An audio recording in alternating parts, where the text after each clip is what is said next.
My name is Olga Kabel. I am a yoga teacher and yoga therapist, and today we will be talking about 10 most common causes of neck tension and what you can do about them. There, of course, can be many different reasons for neck tension, and oftentimes it's not easy to figure out exactly what the reason is, and that's why an in-depth exploration and investigation is usually necessary. So today I will give you examples of 10 of my former and current students who have experienced neck tension at some point. We'll talk about the symptoms that they reported, and then how we have figured out the source of their tension, and then the types of practices that turned out to be useful for them. So my hope is that you will use these examples to find out potential reasons for your own neck tension and maybe expand your understanding of what might be happening with your students. Let's begin. So let's begin with student number one, who was a woman in her early 50s, and she reported having ongoing tension in her neck and shoulders, and she mostly experienced it at the end of the day. Now, in the course of our conversation, it became clear pretty quickly that her neck tension was occupation related. She was a hairstylist, so she spent the majority of her day with her arms up. And when she demonstrated her technique to me, I could see that unconsciously she was also lifting her shoulders up when she would do, the hair cutting and styling and so forth. So this is a pretty common problem when neck tension is occupation related.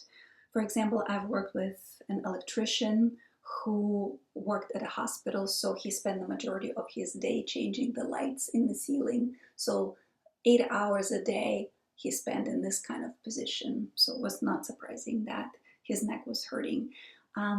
A friend of mine was a violinist in the symphony, and she spent the majority of her day with one ear down to her shoulder. And she developed severe neck tension, and as you can imagine, that also came with a lot of worry and anxiety because this was her livelihood. She loved doing it. She loved playing the violin. So that was a problem for her.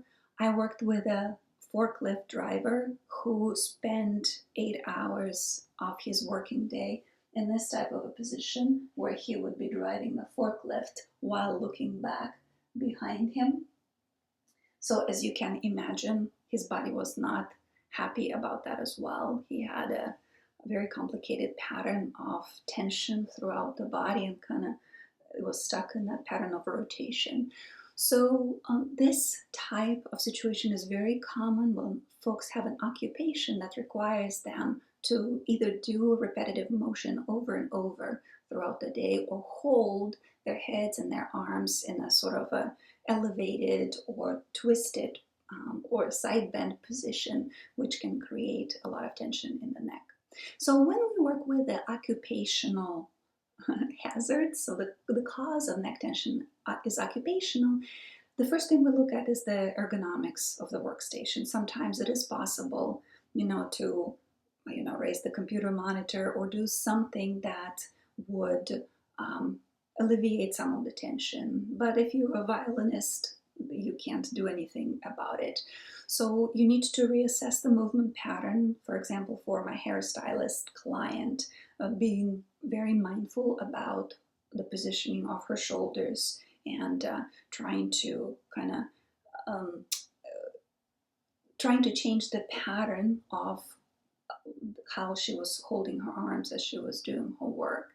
Then, of course, taking regular movement breaks is also very important throughout the day. And having a short routine, some kind of a short custom routine that compensates for specific tension patterns. So for example, for a hairstylist, it would be something that works with releasing the shoulders down. For a violinist, it would be something that works with lateral movement of the neck and including the arms in that movement as well to increase circulation into the tight area and release tension. For somebody whose pattern of tension is rotational, then some sort of twisting would probably be helpful to compensate for that particular pattern.